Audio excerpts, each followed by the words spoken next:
Seluruh jajaran DPP Partai Solidaritas Indonesia sepakat tidak mau ambil pusing soal penilaian Partai Kebangkitan Bangsa atau PKB yang menyatakan keputusan PSI mengangkat Kaisang Pangarep sebagai Ketua Umum adalah bidak catur politik dari Presiden Joko Widodo atau Jokowi.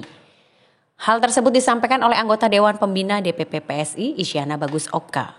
Ia mengatakan setiap orang bebas memberikan pendapat terkait kebijakan yang diambil oleh pihaknya. Isyana pun menyebut pihaknya memilih untuk fokus bekerja saja di bawah komando putra bungsu Presiden Jokowi ini.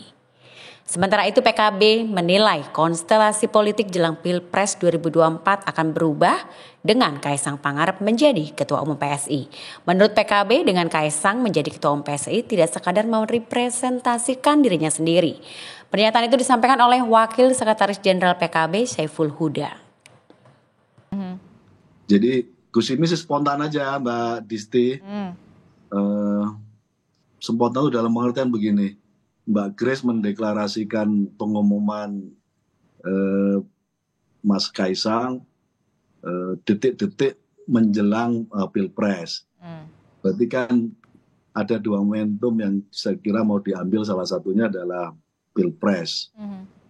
Itu yang pertama. Yang kedua, Gus Imin juga melihat bahwa Kaisang sebenarnya bukan merepresentasikan dirinya sendiri, tapi secara politik juga merepresentasikan Pak Jokowi sebagai ayah beliau.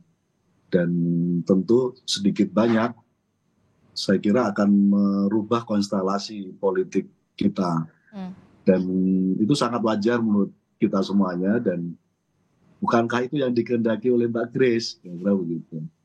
Tapi kenapa sampai waspada? Karena kan 2019 aja Mas Kaisang bilang PSI ini hanya mendapatkan suara sekitar 1,89 ya Mbak Grace ya. Kenapa begitu bisa dikatakan begitu perlu diwaspadai sekali begitu Gus Huda? Ya, konteks waspada itu ya kira-kira perlu dicermati, perlu dilihat pergerakannya setelah Mas Kaisang jadi Ketua Umum PSI. Konteksnya itu aja. Jadi pasti merubah konstelasi gitu. Bukan karena ada presiden di baliknya? Iya, tadi yang saya sampaikan tadi itu. Pasti akan merubah konstelasi karena Kaisang tidak hadir secara pribadi, tapi ada representasi dari Pak Jokowi. Mbak Grace, tanggapannya bagaimana? Yang ketiga sebenarnya ini Mbak Grace selama ini kan ada dua concern ya.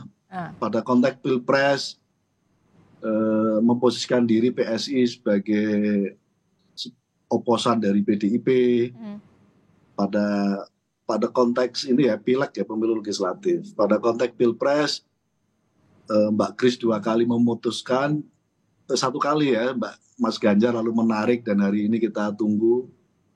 Itu yang saya kira yang disebut dengan konstelasi itu.